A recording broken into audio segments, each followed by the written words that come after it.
السلام عليكم ورحمة الله وبركاته. أهلا بكل حبايبي ومتابعيني في قناة طبخ وفن. ازيكم يا حبايبي؟ عاملين ايه؟ ان شاء الله تكونوا بخير.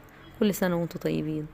الأيام بتجري وخلاص بقينا في العشر الأواخر، وربنا يتقبل منا الصيام والقيام وصالح الأعمال، اللهم آمين. النهاردة هنعمل صينية الجلاش المحشية بالنوتيلا، جميلة ولذيذة وبسيطة وفي نفس الوقت مش هتوقفك كتير في المطبخ، ومن الأصناف الحلوة اللي ما بيختلفش عليها اتنين. والشوكولاتة معروف انها محببة لأطفالنا وللكبار وللصغار، وهتبقى صينية جلاش مميزة ترضي الجميع. يلا تابعي معايا الفيديو على بركة الله، مشاهدة مفيدة ان شاء الله. في البداية عندي نص كيلو من الجلاش، وعندي الصينية بتاعتي دهناها بالسمنة، وعندي كمان سمنة بلدي عشان ادهن بها الجلاش. هبتدي بقى اخد كده رق من الجلاش وارصه في ارضية الصينية.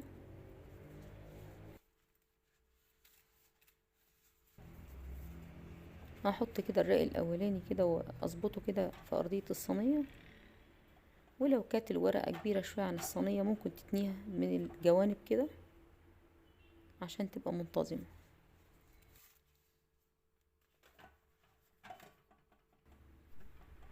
هدهن سمنة ما بين كل رقين، ولو عايزة تدهني ما بين كل راق والتاني مفيش مشكلة، بس عشان تبقى خفيفة الصينية بتاعتنا.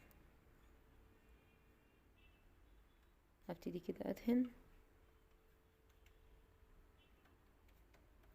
وهوزع السمنة على الجلاش كده،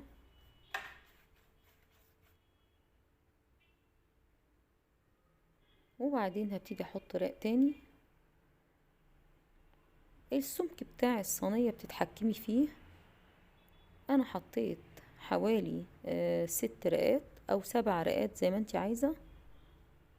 وبعدين بعد ما خلصت الطبقة الاولانية عندي بقى نوتيلا، هحط منها حوالي 3 أو 4 معالق كده، وبعدين هبتدي اوزعهم كده على الجلاش. يبقى دي الحشوة بتاعتنا، حشوة بتبقى مميزة وجميلة ومختلفة، والاطفال بتحبها جدا. هوزع كده النوتيلا كده على الصينية. احاول كده ابعد عن الاطراف واحطها كده وادهنها داخل الصينية. هنوزع النوتيلا كده بالتساوي على الارضية عشان تبقى سمك واحد، ولما نيجي نقطعها في الاخر يبقى كل قطعة فيها شوكولاتة بالتساوي، ما يبقاش جانب اعلى من جانب، وتبقى الصينية منتظمة معانا. خلاص كده عندي كمان سوداني مجروش، يعني انا حطيته في كيس كده بتاع تلاجة، وبعدين ابتديت ادق عليه كده لحد ما اتكسر بس ما اتفرمش جامد. هوزعه كده على الصينية، برضه هوزعه على كل الشوكولاتة. ولو عايزة تستبدلي السوداني بأي مكسرات تانية تحبيها ممكن تمشي، وبيمشي معاها البندق برضو بيبقى جميل معاها. سواء السوداني او البندق بيبقى متوافق قوي مع الشوكولاتة. طيب بعد ما خلصت كده السوداني انا هبتدي اعمل طبقة من الجلاش تاني فوق قد الطبقة اللي انا عملتها من تحت. يعني عدد الرقات اللي حطيتيها تحت هتحطيها برضو فوق، وهسويها برضو كده بالطريقة دي.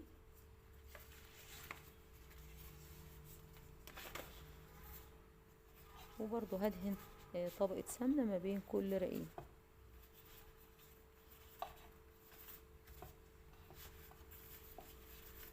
مفيش مشكلة خالص لو كان الجلاش بتاعك متقطع، هو بعد ما بيخش الفرن بيتجانس كله مع بعض وبيبقى تبقى قطعة واحدة.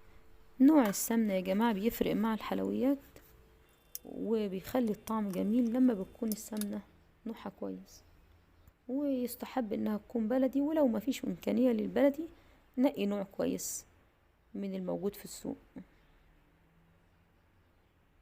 خلاص كده انا هكمل على بقية الرقات كلها. وبعدين اخر رق خالص هبتدي اتنيه لداخل كده لجوه عشان خاطر يبقى وش الصينية متساوي كده بالطريقة دي. وبعدين هبتدي اقطعها، قطعيها بقى مربعات صغيرة كده عشان تبقى عند التقديم حلوة ومتماسكة. هبتدي كده اقطع بالعرض الاول، ما تكبريش قوي المسافات، وبعدين بالطول برضو نفس الكلام.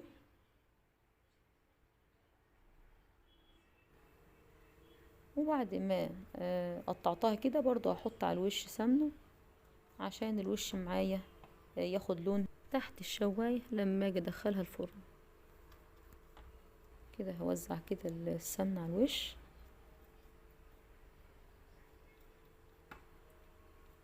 تمام. وقطعي قبل ما تحطي السمنة عشان خاطر ما تلزقش في ايدك وانتي بتقطعيها، لانك لو دهنتي وش الجلاش قبل ما تقطعيه هيلزق في ايدك ويطلع معاكي وانتي بتقطعيه. هبتدي بقى احطها في الفرن على درجة حرارة 180، واولع الاول الفرن لمدة 20 دقيقة، وبعدين 5 دقايق اخيرة على الوش هفتح الشواية علشان تاخد وش وردي من فوق. وبعد ما طلعت لنا الصينية من الفرن هبتدي بقى اعمل لها اجيب تشريبة كده، اجيب نص كوباية لبن واحط عليها معلقة كبيرة او معلقتين كبار من العسل الابيض، وهدوبهم كويس قوي في نص كوباية اللبن علشان دي تبقى التشريبة بتاعتنا. اول ما الجلاش يخرج من الفرن سخن هبتدي اسقسق عليه كده باللبن، ودي احسن من الشربات لانها بتعمل لي طراوة خفيفة كده للجلاش بتاعي وما بتزودش السكريات فيه قوي، فبيبقى طعمه لذيذ جدا جدا. هبتدي بقى اشرب كده الجلاش عندي اللبن بالعسل بدرجة حرارة المطبخ، والجلاش لسه نازل سخن علشان يبتدي يشرب اللبن كله، وما زودش عن نص كوباية لبن عشان الجلاش بتاعي ما يعجنش او يطرى قوي.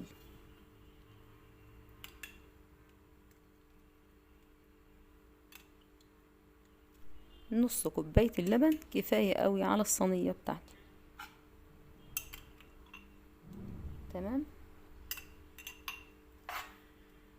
بعد ما اشرب الصينية كلها من اللبن هسيبها شوية لغاية ما تشرب اللبن قبل ما اقطعها قطع او اعيد على تقطيعها تاني، واوزعه كده بالتساوي على كل الجوانب. تمام. وامسك الصينية كده اعوجها بميل كده علشان خاطر اللبن يتوزع على الارضية كلها وكل الجلاش يشرب اللبن معايا. وهسيبها شوية بقى كده قبل ما اقطعها. بعد ما شربت اللبن هبتدي اعيد التقطيع اللي انا مقطعاه في الاول كده. هي بسهولة جدا بتتقطع معايا علشان بنبقى مقطعينها قبل ما تدخل الفرن. هبتدي بقى اقدم حتة كده. لما بتقطعي صغير بتبقى القطعة مقنمة كده وصغيرة وتبقى شكلها ظريف. بأمانة يا جماعة ده افضل نوع جلاش ممكن تعمليه، مذاق وسهولة في العمايل. اتمنى فيديو النهاردة ينال اعجابكم، ولو عجبكم الفيديو ما تنسينيش بدعوة صادقة في الايام المباركة دي. دمتم في رعاية الله وامنه وحفظه، والسلام عليكم ورحمة الله وبركاته.